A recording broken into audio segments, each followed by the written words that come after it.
কেমন আছো তোমরা? আমি ঝুমা। আমার নতুন একটি ব্লগে তোমাদের সকলকে ওয়েলকাম। তো তোমরা আগের ব্লগে তো দেখেছো যে আমি এসেছি আমার বাপের বাড়ি। আর দেখো সকাল সকাল উঠে চলে এসেছি ছাদে। আর চারিদিকের পরিবেশটা দেখছো কি সুন্দর, অপূর্ব দেখতে লাগছে চারিদিকটা। আর এদিকে গাছে ধরে আছে পাকা পাকা খেজুর। তো চারিদিকের প্রকৃতিটা সুন্দর হলে কি হবে, এই সকালবেলা তো উঠে গেছে প্রচুর পরিমাণে রোদ, যার জন্য আমরা ঠিকভাবে তাকাতেও পাচ্ছিলাম না। আর দেখো আমার দেখা দেখি বেটুও চলে এসেছে ছাদে। আর পাশে যে দাঁড়িয়ে আছে সে হচ্ছে আমার দিদি। দিদি বলতে আমার মাসির মেয়ে। আসলে আমি যেদিন বাড়ি এসেছি তার পরের দিনে মাসি আর মাসির মেয়েও এসেছে।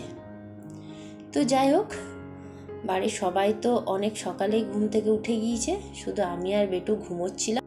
আসলে কি বলো তো, বাপের বাড়ি এলে না মানে ওসব ভাবতেই হয় না যে এই সময় উঠতে হবে বা এই সময় রান্না করতে হবে। এখানে এলেই কীরকম একটু অলসতা যেন জাঁকিয়ে বসে। সে তুমি একদিনের জন্যই আসো কি এক মাসের জন্যই আসো। যাই হোক, এখানে দেখো ভাইও চা খায়নি, যার জন্য ওকেও একটু চা করে দিলাম আর আমিও একটু চা নিয়ে বসে পড়লাম। আর এই যে এটা হচ্ছে আমার মাসি। মাসি এখন সকাল সকাল ভাইয়ের সঙ্গে গল্প জুড়ে দিয়েছে। আর এদিকে আমি বাবাকে বলছিলাম যে বাবা, গাছে দেখলাম পাকা পাকা খেজুর হয়েছে। আর বাবাও যথারীতি সঙ্গে সঙ্গে গিয়ে আমার জন্য পেড়ে এনে দিল মিষ্টি মিষ্টি লাল লাল পাকা পাকা খেজুর। আর এই খেজুরগুলো খেতে আমার এত ভালো লাগে না, একদম গাছ পাকা যে খেজুরের স্বাদ, সেটা এগুলো না খেলে তো পাওয়াই যাবে না। আর তারপর অনেকটাই বেলা হয়ে গিয়েছিল, যার জন্য আমরা জলখাবার খেতে বসে গিয়েছিলাম। আর তারপর জলখাবার খেয়ে স্নান টান করে দেখো এখন আমি রেডি হয়ে নিয়েছি, কারণ পেয়ে গিয়েছি বাপের বাড়ি এসেই একটা নিমন্ত্রণ। যদিও নিমন্ত্রণটা অনেক দিন আগেই পেয়েছিলাম, কিন্তু এইভাবে যে আমার আসা হবে সেটা ভাবতে পারিনি। যাই হোক, এটা হচ্ছে আমার বরের বন্ধুর ছেলের অন্নপ্রাশন। আর এটা ছিল হচ্ছে দুর্গাপুরে। তো প্রথমে তো আমরা আসবো বলে কোনো ঠিকই ছিল না, যার জন্য বর বলেছিল যে ও একাই আসবে। কিন্তু ওই যে বলে না যে মানুষ যেটা ভাবে তার হয় উল্টো। তো যাই হোক, আসতে পেরে তো খুব ভালোই লাগছে। আর যখন এসেইছি বর বলল চলো তাহলে তুমিও ঘুরে আসবে। কিন্তু রেডি হয়ে দেখো বসে আছি, বেরোতে পারছি না, কারণ বৃষ্টি, প্রচুর পরিমাণে বৃষ্টি নামিয়েছে। সকাল থেকে তো বেশ রোদই ছিল, কিন্তু এখন হঠাৎ করে চেঞ্জ হয়ে ওয়েদার নামিয়ে দিল ঝমঝম করে বৃষ্টি। তো বেশ কিছুক্ষণই বৃষ্টিটা হলো, তারপর দেখো ছাড়িয়ে গিয়েছে বৃষ্টি আর আমরা বেরিয়ে পড়েছি, কিন্তু গুঁড়ি গুঁড়ি বৃষ্টি তখনও পড়ে যাচ্ছে। তো সেই জন্য আমরা আর আমাদের সঙ্গে বেটুকে নিয়ে নিই, আমরা দুজনেই বেরিয়ে পড়েছিলাম। যেহেতু কাল থেকে ওর আবার স্কুল আছে আর সামনে ওর ফার্স্ট টার্ম এক্সামও আসছে। আর এখন এই বৃষ্টিতে এরমভাবে ভিজলে তো শরীর খারাপ হবেই, সেই জন্য আর ওকে নিয়ে যাওয়ার সাহস করিনি। তো দেখো বলতে বলতে বেশ অনেকটা রাস্তায় আমরা চলে এসেছি আর অন্নপ্রাশনের ওখানে পৌঁছেও গিয়েছি।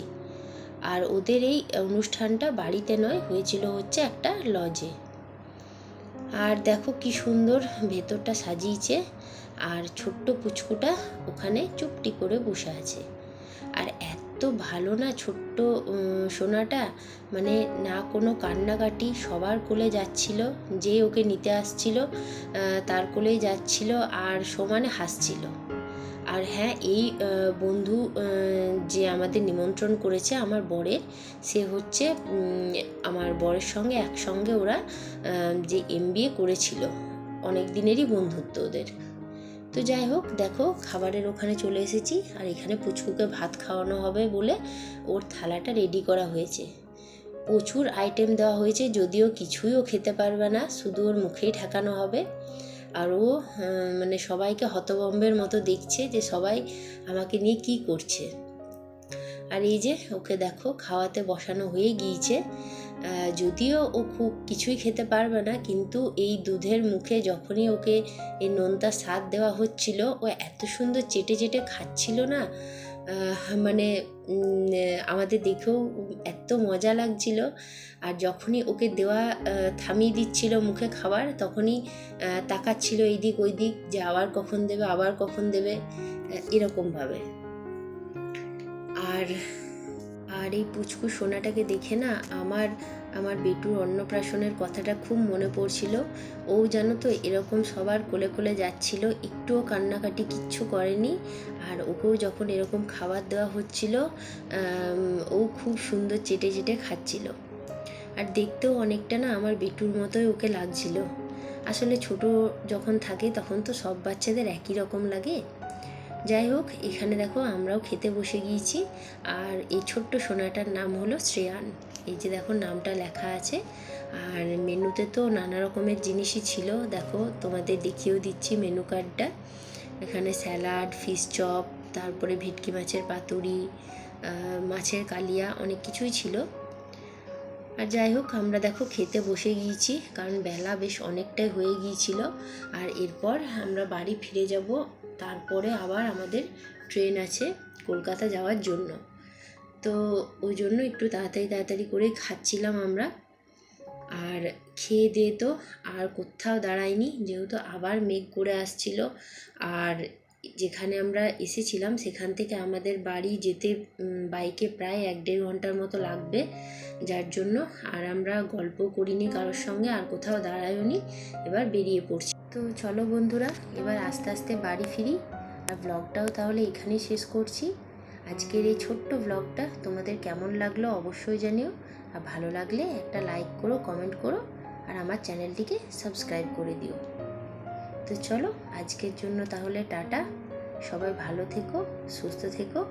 দেখা হচ্ছে আবার পরে নতুন একটি ব্লগে।